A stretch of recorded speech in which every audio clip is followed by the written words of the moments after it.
وأن كل شيء مجا عيسى بشير أو شوكة صوماليا وحول الشيخ هو يدي أيام كجسوة تجيبون ودنا يورو بيان كسوة تجي هو ينوح إلى ذا يقول كاري أو إيمو أنا بنوع شقيستا أو حوجي وكذا قاعدة مركارين تاس مدن ببايعها هستين عندي بقول نقوم أيه هويو مجا عيبوا منير محمود وشوكة هرجيسة ورويل عنو المادر نحي أيوه مهرسة الجبل وحصاب حيبوا المدكر دي بنا جبل أور لا هاي لغة بلوضة هذه لو يدينا وحرارتها ونسلوجين وحنا كبرنا إنه المهاسي وأمانه سلوجين إنه هالشيء سكوير المها يجي هاي كدبنا ولا يسكون مهريي مهر كنا عاصا ميو شرعية هاي بولا مع صحة يا شيخ دين تسمح هيك قبتها وحلا هذا هنيك يبقاتك يسجارك يدرجات كلامه استعمالها waxay tiri maalin maalmaha kamid ah salaada oo kacaya baa wuxuu ugu yiri ilaahay masku qabiil baatiin had yaani ugu cibaadeysanaysa hadalka noocaasi miyo waxyeelaya marka xiriirkii guur ee naga dhaxeeyay mase kula sii joogi karaa beel arrinta noocaasa su'aasha kale waxa soo qoran in magaciisa ku sheegay maxamuud walaaleeye oo jooga magaalada Hargeysa wuxuu dadka lagu soo eedeeyo hadiya jeer khamriga iyo zinada iyo diincayga dad baa u dooda ehelkooda ah ama gar yaqaan iyo wax la mida iyagoo u qiildeeyo oo marka qaar yiraahdo uu waalan yahay ama aqligiisu ma dhana haday laba sinaystay yihiin aynu isku meherinaaba iyo qiilal noocaas oo kala ah oo qiildayga noocaasi shariicada islaamka muxuu ka qabaa buu leeyahay nin baa soo qoray wuxuu waxaan ay wiil dhalinyaro ah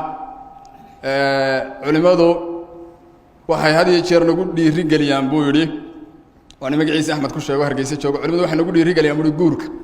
guurkiina sheekh aad buu cuslaaday buu yiri meherkii inantu waa qaali alaabta ugu qaalisanna way doonaysaa odayga yaraad buu rabaa islaantii lacag isbarasho abay oo hadda la bartay bay haddana mar labaad doonaysaa fijaanno wax lagu soo sameeyo xaaladdu way adag tahay waxaas oo dhan ma awoodno diintu maxay ka qabtaa arrinta noocaas maxaa si xala ayuu leeyahay ninka dhalinyarada ahi gabadh baa waxay leedahay wiil ayaan la sheekaystaa ballan guurna waanu gallay hooyaday baa arrintaa ii diiday bay tiri marka ma hooyaan yeela mise ballanta ayaan oofiyaa oo wiilkaasan guurka la qaata wuxuu wiilka soo qoray ama qofka soo qoray bariyahan dambe waxa soo batay in labada qof ay isguursanaya ay intaan guur kuba dhicin sawiradooda ay meelaha ku soo dhajiyaan ama baraha bulshada ama baabuur iyo wax la mid ah ay ku soo dhajiyaan arrinta noocaas iyadana shariicadu maxay ka qabtaa Sheekh Maxamed hooya ii yeereys ana waan shaqaystaa hooyada u tago raali gali nabiga calayhi salaatu wasalaam nin baa u yimido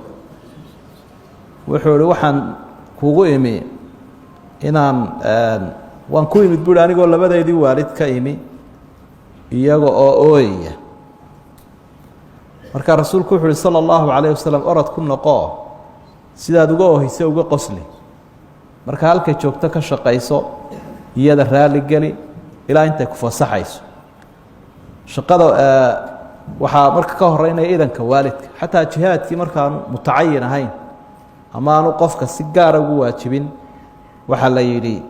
waalidka laga idan qaato waanu iskuursanay marka horena waanu sii uureynay way su'aashanina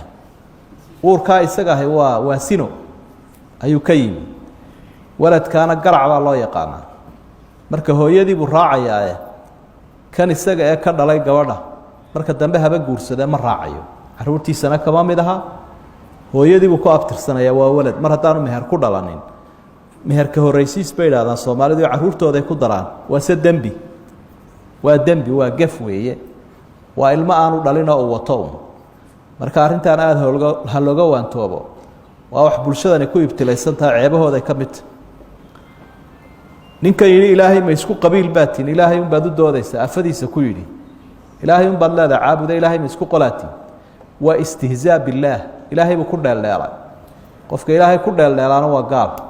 quraanku ilaahay ku cadeeyay qul abillahi wa aayatihi wa rasuulihi kuntum tastahzi'un la ta'tadiru qad kafartum ba'da iimaanikum ma ilaahay rasuulkiisa aayadiisa ku dheelleeshay waxba ha cudur daaranin oo waan kaftamaya ku cudur daaranin waa gaalowdeen buu ilaahay aayada ku cadeeyay ka culimada u taga toobada ha loo qabto gabadha dib ha loogu meheriyo su'aasha kalena waxa ay nin gaaloobay ayay qaar u doodaan oo yiraahdaan wuu waalan yahay isagoo waalayn haday yiraahdeen wuu waalan inuu waashaba waa laga yaabaa haday doonayaan inay waali ku badbaadiyaan in laga aqbalaaba laga yaaba ka daaya baynu leenahay qofku haddii garsoorka hortiisa uu yimaado oo dembi kaga caddaado xuduudda iyo xeer ciqaabeedka sharcigu dhigay mid ka mid ah in loo doodo nebi maxamed baa aada uga digay calayhi salaatu wasalaam asxaabigii usaamatu bnu zayd ruux dumarahoo sinaysatay ayaa nebiga hortiisa la keeno kiiskii ku caddaaday waa kii nebigu lahaa nebigu uga ergeeyo dee gabadhani waa gabadh laandheeroo caynkan ay tahay oo ergu ka galay aad buu markaa nebigu asxaabigii u huruufi atashfacu fii xaddin min xuduud illaah war ma xeer ciqaabeed la fulinayo oo diinta ilaahay ka mida baad u doodaysaa wuu eriyey inankii uu jeclaa nebigu calayhi salaatu wasalaam marka qofkan xalka sharcigaa la marayaa